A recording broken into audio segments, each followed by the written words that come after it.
السلام علیکم دوستو، ہمارے چینل انیک پروڈکشن میں خوش آمدید۔ اگر ہمارے چینل پہ نئے ہیں تو پلیز ہمارے چینل کو سبسکرائب کر لیں اور بیل آئیکن کو لازمی پریس کر لیں تاکہ آپ کو ہر اسلامی ویڈیو مل سکے۔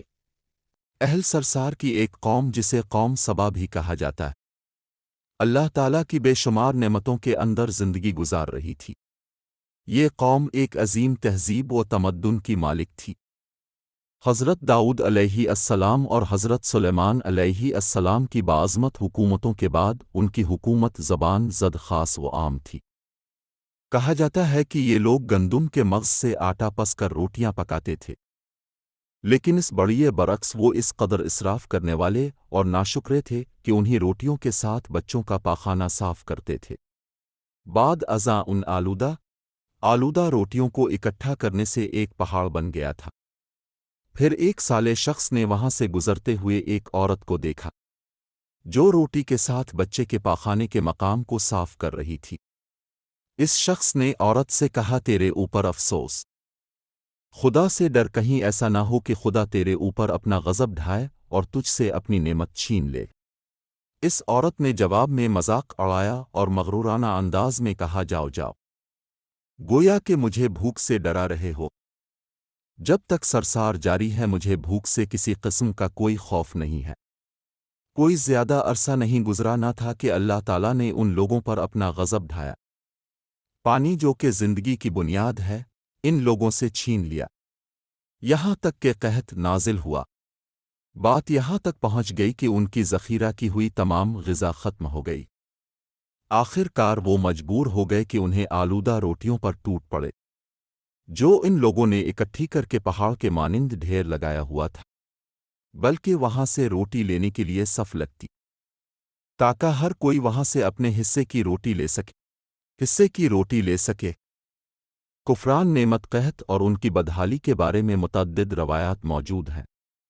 سورہ نحل کی آیت نمبر 112 اور 113 میں یوں ارشاد ہوتا ہے، اور اللہ نے اس بستی کی بھی مثال بیان کی ہے جو محفوظ اور مطمئن تھی، اس کا رزق ہر طرف سے باقاعدہ آ رہا تھا، لیکن اس بستی کے رہنے والوں نے اللہ کی نعمتوں کا انکار کیا تو خدا نے انہیں بھوک اور پیاس کا مزہ چکھایا، صرف ان کے ان اعمال کی بنا پر کہ جو وہ انجام دے رہے تھے، اور یقیناً ان کے پاس رسول آیا تو ان لوگوں نے ان کو جھٹلایا، تو پھر ان تک عذاب آ پہنچا کہ یہ سب ظلم کرنے والے تھے۔ اسی قوم سبا کے بارے میں ایک اور واقعہ بیان ہوتا ہے کہ ان لوگوں نے اپنی زراعت کو بہتر طور پر کاشت کرنے کے لیے پانی ذخیرہ کرنے کی خاطر بلک کے دو پہاڑوں کے درمیان ایک بہت بڑا بند معرب تعمیر کیا ہوا تھا۔ سوراخ اور دوسرے پہاڑوں سے گزرا ہوا پانی اس بند میں آ کر وافر مقدار میں جمع ہو جاتا تھا۔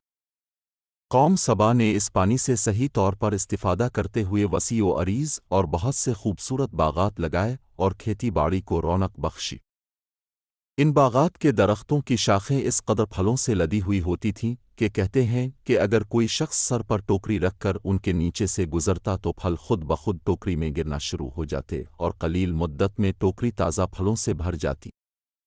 لیکن نعمتوں کی کثرت نے انہیں شکر کرنے کے بجائے سرمست اور غافل کر دیا تھا، یہاں تک کہ ان کے درمیان بہت بڑا طبقاتی نظام وجود میں آ چکا تھا۔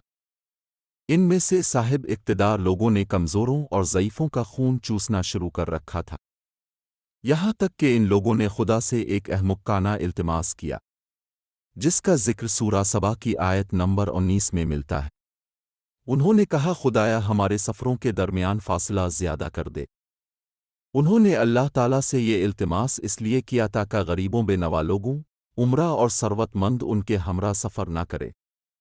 ان کی خواہش یہ تھی کہ آبادیوں کے درمیان خشکی ہو اور فاصلہ بہت زیادہ ہو تاکہ تہی دست اور کم آمدنی والے لوگ ان کی طرح سفر نہ کر سکیں۔ اللہ تعالیٰ نے ان مغرور پیٹ کے پجاریوں پر اپنا غضب نازل کیا۔ بعض روایتوں کے مطابق ان مغرور لوگوں کی آنکھوں سے دور صحرائی چوہوں نے معرب نامی بند کی دیواروں پر حملہ کر کے انہیں اندر سے کھوکھلا کر دیا۔ ادھر سے بارشیں زیادہ ہوئیں جن کی وجہ سے سیلاب آ گیا اور اس بند میں پانی بہت زیادہ اکٹھا ہو گیا۔ اچانک بند کی دیواریں ٹوٹیں، اس سے ایک بہت بڑا سیلاب آیا جس میں تمام دیہات، آبادیاں